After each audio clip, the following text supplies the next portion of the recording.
नमस्कार दोस्तों, आप देख रहे हैं न्यूज़ नेशन 24। मैं हूं अफसर सर्वेश कुमार शर्मा। कन्नौज के छिबरामऊ में एक शोक संवेदना व्यक्त करने पहुंचे प्रदेश के पूर्व मुख्यमंत्री अखिलेश यादव। अखिलेश यादव ने लव जिहाद कानून पर तंज कसते हुए कहा कि ऐसा कानून लेकर आओ कि किसानों की आय दुगनी हो जाए। जिसका वादा किया था वह कानून कब लाओगे, जिससे नौजवानों को रोजगार मिल जाए, जिससे बिजली का बिल कम देना पड़े। अस्पतालों में बेड नहीं है, कोई गरीब अगर अस्पताल पहुंच जाए तो उसका इलाज उपलब्ध नहीं है। दिल्ली सरकार उत्तर प्रदेश की तारीफ कर रही है, दुनिया टेस्ट बढ़ा रही है, लेकिन आपको यहाँ टेस्ट नहीं हो रहा है। अगर टेस्ट नहीं होगा तो कोरोना कभी नहीं जाएगा। इसी भारत में 14 साल लग गए थे जब हम पोलियो निकाल पाए थे। हम भारत से और डेंगू से अलग जान जा रही है, ताकि अलग जान जा रही है। ये मत बोलिए जब इलाज के अभाव में लोग छत से कूद गए। केवल कन्नौज में ही कोई सबसे नहीं होता, प्रदेश के कई शहरों में जब इलाज नहीं मिल पाया तो मानसिक रूप से परेशान होकर लोग छत से कूद गए। कन्नौज से ज्ञानेंद्र दुबे की रिपोर्ट। उत्तर प्रदेश में कई कोनों में ऐसी खबरें आई थी कि जब इलाज नहीं मिल पाया, मानसिक तरीके से परेशानी हुई तो छत से कूदे। समाजवादी पार्टी का कन्नौज जनपद में अभी तक संगठन नहीं खड़ा हो पाया है। आप उसकी चिंता मत करिए। छिबरामऊ सबसे ज़्यादा वोटों से इस बार समाजवादी पार्टी जीतेगी। और मैं कह के जा रहा हूँ आपको, आने वाले समय में सबसे ज़्यादा वोट तीनों विधानसभाओं में अगर किसी दल को मिलेगा तो वो मिलेगा समाजवादी पार्टी। कभी कभी इस पर भी तो चिंता किया कि एक मंत्री थी, मंत्री हटा क्यों दी गई। हालांकि छोटी बात है हमारे लिए, सवाल आपको पूछना चाहिए कभी कभी और कुछ जानकारी करनी चाहिए, क्योंकि आप छिबरामऊ के हैं। उत्तर प्रदेश में जिस तरह से मिला छिबरामऊ को कि नहीं मिला, बताओ कन्नौज को।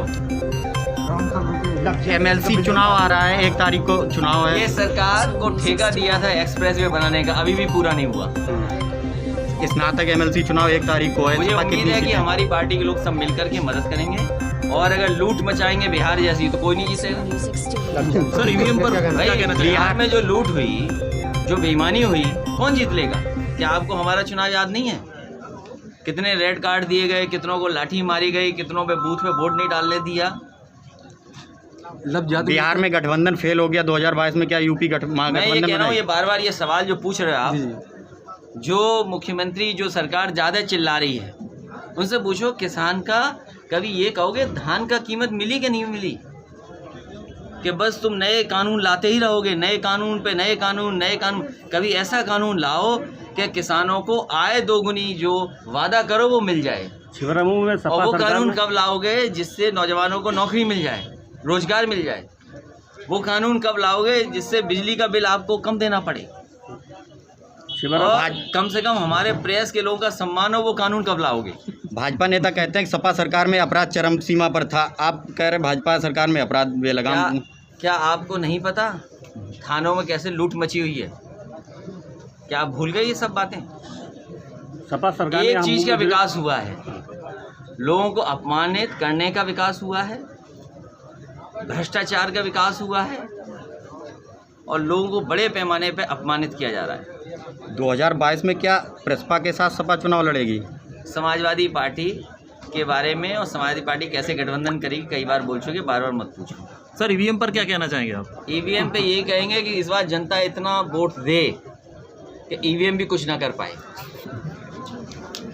क्या कहना? मैंने कह दिया तो सुनाई हो गया। अरे भाई कुछ ऐसा कानून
लूट हुई है।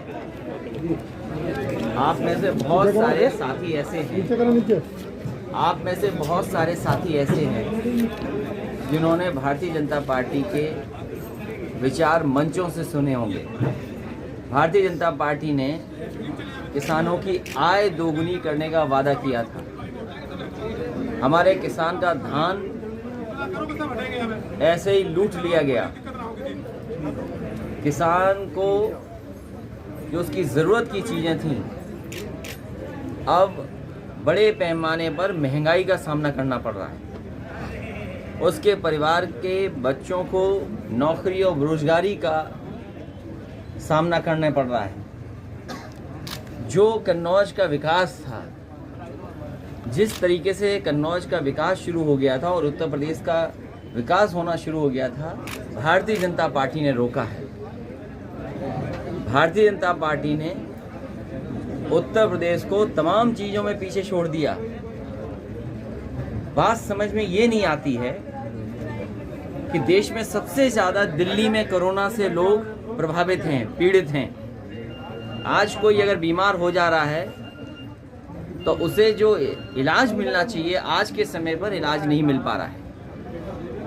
आईसीयू नहीं है, अस्पतालों में बिस्तर उपलब्ध नहीं है, दवाई तो दूर की बात है, अभी वैक्सीन पे बात हो रही। और वहीं दिल्ली की सरकार उत्तर प्रदेश की सरकार की तारीफ कर रही है। कोई गरीब अगर अस्पताल पहुंच जाए, क्या उसको इलाज मिल रहा है, दवाई मिल रही है? और कोविड के समय पे जो जाने गई हैं लोगों की, उसकी कोई परवाह सरकार को नहीं है। आज ही कानपुर से घटना आई है, कांग्रेसी नेता है, कानपुर से घटना सुनने में आई है कि वहां पर इलाज नहीं मिला, परिवार के सदस्य लेते घूमते रहे और उसकी जान चली गई बुजुर्ग की। इसी तरह बिजली के तार से खुले होने पर क्या लोगों की जान नहीं जा रही? और बिजली का बिल तो आप जानते हो कितना देना पड़ रहा है आपको। उत्तर प्रदेश की सब व्यवस्थाओं को चौपट कर दिया। पता नहीं दिल्ली की सरकार उत्तर प्रदेश की सरकार की क्यों तारीफ कर रही है।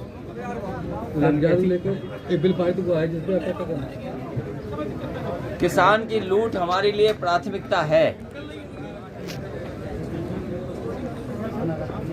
कांग्रेसी नेता अहमद पटेल का निधन हो गया कोरोना से, क्या समझना है? बहुत दुख है कि कांग्रेस पार्टी के वरिष्ठ नेता अहमद पटेल जी, जिन्होंने कांग्रेस को हर तरीके से बहुत ही मजबूत बनाया, जहां वो राजनीतिक सलाहकार थे, वहीं राजनीति के उन पहलुओं को भी समझते थे जिन पहलुओं से राजनीति मुश्किल में पड़ जाती है।